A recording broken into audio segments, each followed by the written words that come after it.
सत्र भी शुरू होने वाला है, उसको लेकर भी इस बैठक में मंथन चल रहा है। बड़ी खबर, बड़ी जानकारी न्यूज स्टेट पर आपको बता रहे हैं, जहां पर सीएम साय कैबिनेट की महत्वपूर्ण बैठक।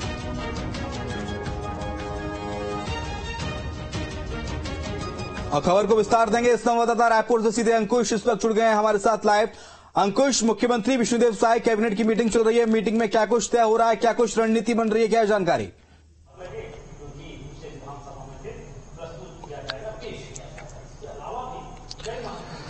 देखिए, इस समय मानसून का सीजन चल रहा है और मानसून का सीजन पूरी तरीके से किसानों का सीजन होता है और यही कारण है कि मानसून सत्र छत्तीसगढ़ विधानसभा में आहूत होना है और 22 तारीख से मानसून सत्र के पहले कैबिनेट की बैठक बुलाई गई है। और मानसून सत्र के पहले अगर ये कैबिनेट की बैठक है तो स्वाभाविक है कि बड़े महत्वपूर्ण डिसीजन इस बैठक के माध्यम से लिए जा सकते हैं। मुख्यमंत्री विष्णुदेव साय की अध्यक्षता में ये बैठक करीब 4 घंटे से चल रही है और अब माना जा रहा है कि कुछ ही देर में यह बैठक खत्म होगी और उसके बाद जब कैबिनेट की बैठक खत्म होगी तो ब्रीफिंग के माध्यम से कैबिनेट में लिए गए फैसलों की जानकारी जो है वो साझा की जाएगी। काफी महत्वपूर्ण इसलिए हो जाता है क्योंकि मानसून सत्र के दौरान सरकार को कौन कौन से फैसले लेने हैं, कौन कौन से विधेयक पारित कराने हैं, कौन कौन से विधेयक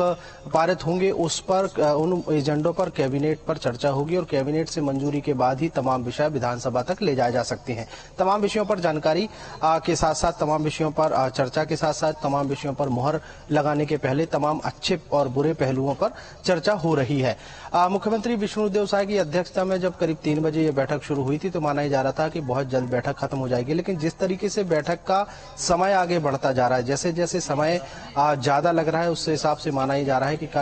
कई बड़े और बहुत सारे विषयों पर इस कैबिनेट में मुहर लगने वाली है। मुख्यमंत्री विष्णुदेव साय के कैबिनेट के सदस्य इस बैठक में शामिल हुए हैं। अभी हाल ही में छत्तीसगढ़ में जो पटवारी संगठन है या पटवारी है वो हड़ताल पर हैं और अब सुनाई ये भी दे रहा है कि पटवारियों के साथ छत्तीसगढ़ के तहसीलदार जो है वो भी आंदोलन कर सकते हैं। तो एक ये बड़ी समस्या है कि अगर पटवारी और तहसीलदार धरने पर जाते हैं, धरना करते हैं या फिर हड़ताल करते हैं तो कहीं न कहीं सीधे तौर पर आम लोगों को इससे परेशानियां होती हुई दिखाई देंगी और उन तमाम परेशानियों से कैसे बचा जा सकता है उसकी चर्चा भी कहीं न कहीं कैबिनेट में हो सकती है। चूंकि छत्तीसगढ़ में सरकार में 2 मंत्री पद खाली हैं तो 2 मंत्री पद कौन से भरे जा सकते हैं उनके नामों को लेकर भी चर्चा की जा रही है। चूंकि कैबिनेट को ही निर्णय लेना है कि आने वाले समय में इसी कैबिनेट में जो 2 नए सदस्य जुड़ेंगे वो कौन होंगे और कैसे उनकी कार्यशैली होगी और उनकी कार्यशैली सबके साथ मिलजुल कर चलेगी तो सबकी सहमति भी उसमें बनाई जा सकती है। ये कयासों के आधार पर कहा जा सकता है क्योंकि कैबिनेट के मंत्री पद के दो खाली है, इसलिए कयास लगाए जा रहे हैं। बाकी अगर विषयों की बात करें तो मानसून सत्र में छत्तीसगढ़ सरकार की तमाम तैयारियां जो हैं जो सत्र के दौरान देखेंगी वो तैयारियां इस कैबिनेट के माध्यम से पूरी की जा रही हैं। मंत्रालय यानी महानदी भवन में बैठक चल रही है जो शहर से काफी दूर है और उसके बाद कैबिनेट ब्रीफिंग की जो समय है वो भी नजदीक आते हुए दिखाई दे रहा है। कैबिनेट ब्रीफिंग में तमाम चीजें जो हैं वो स्पष्ट हो जाएंगी। फिलहाल कैबिनेट के क्या क्या फैसले हैं उसका इंतजार किया जा रहा है और काफी देर से ये बैठक चलती हुई दिखाई दे रही है। तो अंकुश, क्या माना जाए, क्या इस कैबिनेट की बैठक के बाद कोई बड़ा फैसला सरकार का आ सकता है? मानसून के दौरान किसानों की जो फसलें खराब हुई हैं उसका मुआवजा की राशि को लेकर या फिर कोई महत्वपूर्ण फैसला जो प्रदेश हित में हो, प्रदेश के विकास के लिए हो?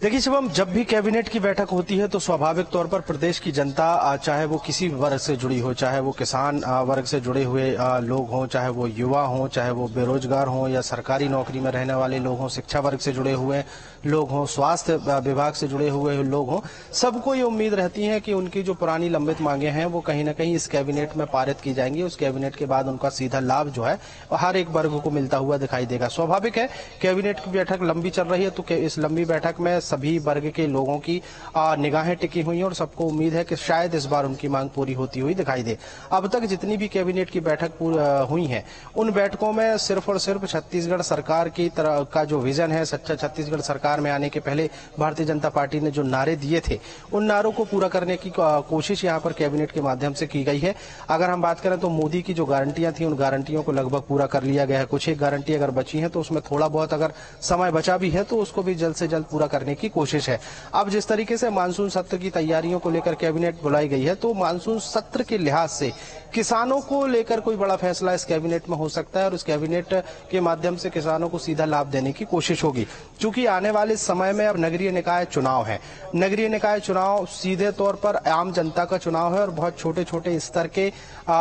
जो लोग हैं या छोटे स्तर के जो नेता हैं उनकी बारी आने वाली है। तो उस लिहाज से भी सरकार की कहीं ना कहीं कोशिश होगी कि निकाय चुनाव के पहले प्रदेश के लोगों को वो लाभ दिया जाए जिससे छाप छोड़ी जा सके कि भारतीय जनता पार्टी की सरकार सबके बारे में सोचती है। लेकिन अंकुश, इस बीच एक मुद्दा प्रदेश में छाया हुआ है, बात ठीक है कि निकाय चुनाव से पहले कुछ बड़ी सौगात भी जनता को सरकार दे सकती है इस कैबिनेट बैठक के जरिए, ताकि निकाय भी सरकार को जीतना है, बीजेपी को जीतना है। लेकिन एक मुद्दा छाया हुआ है दोनों छत्तीसगढ़ में, वो है बिजली बिलों में बड़ी बढ़ोतरी को लेकर, क्योंकि कांग्रेस लगातार इस मुद्दे को उठा रही है। हमने देखा भूपेश बघेल को, दीपक बैज को किस तरह से सड़कों पर उतरकर लालटेन लेकर प्रदर्शन किया गया कांग्रेस के द्वारा। तो क्या बिजली दरों को लेकर भी कोई बड़ा फैसला इस कैबिनेट की बैठक के बाद हो सकता है क्या?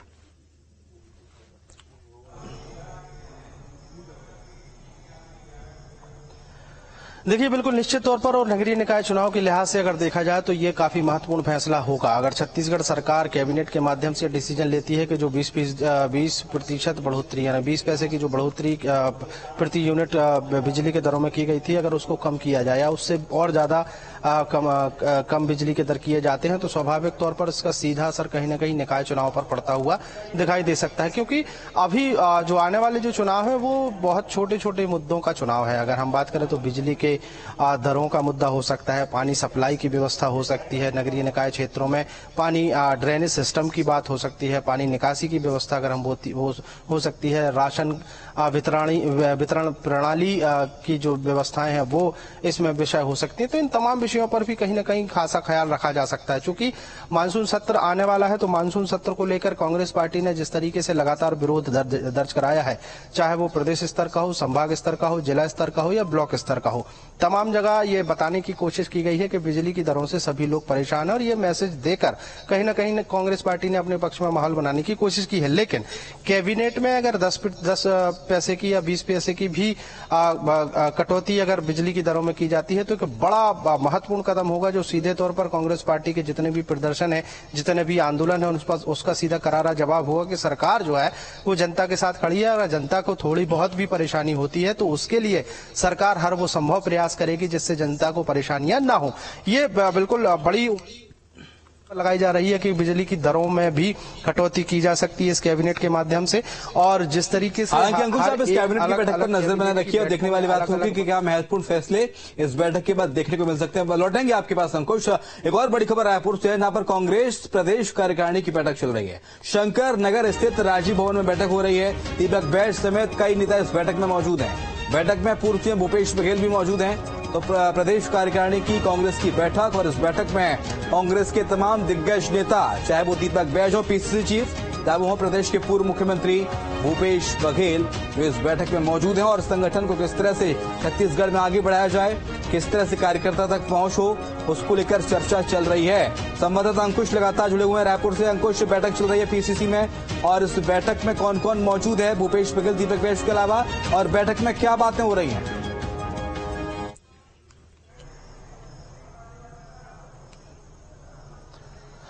देखिए, छत्तीसगढ़ में नगरीय निकाय चुनाव की तैयारी और आगामी विधानसभा में जो मानसून सत्र होना है, मानसून सत्र के दौरान कांग्रेस पार्टी या यूं कहा जाए कि छत्तीसगढ़ का विपक्ष सत्ता पक्ष को कैसे घेर सकता है, उन तमाम विषयों पर रणनीति बनाई जा रही है। आंदोलन कैसे किया जा सकता है, विधानसभा घेराव कैसे किया जा सकता है, क्योंकि एक नया माहौल बनाने की कोशिश यहाँ पर कांग्रेस पार्टी ने की है। वो है बिजली में बढ़े हुए दरों को लेकर, उसको लेकर प्रदर्शन किया है और प्रदर्शन के माध्यम से ये बताने की कोशिश की है कि इसी तरीके की लड़ाई जो है, जो सदन के बाहर हुई है, वो सदन के अंदर भी देखने को मिलेगी, वो विपक्ष की तरफ से।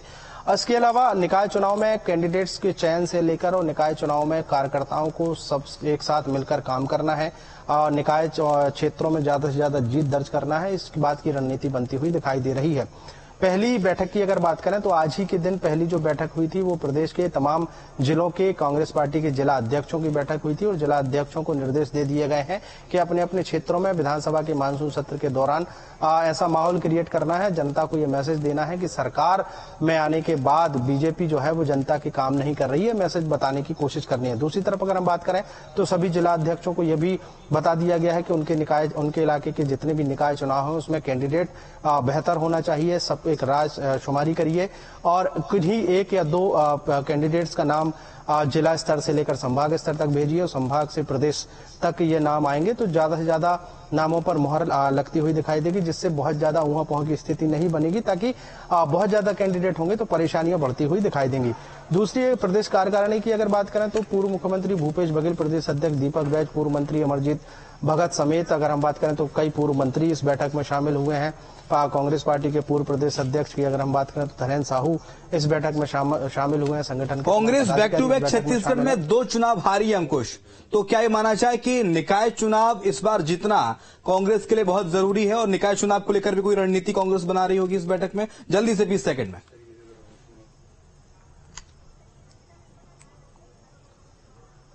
देखिए, बिल्कुल निश्चित तौर पर नगरीय निकाय चुनाव की जीतने की ही रणनीति ही तैयार की जा रही है, क्योंकि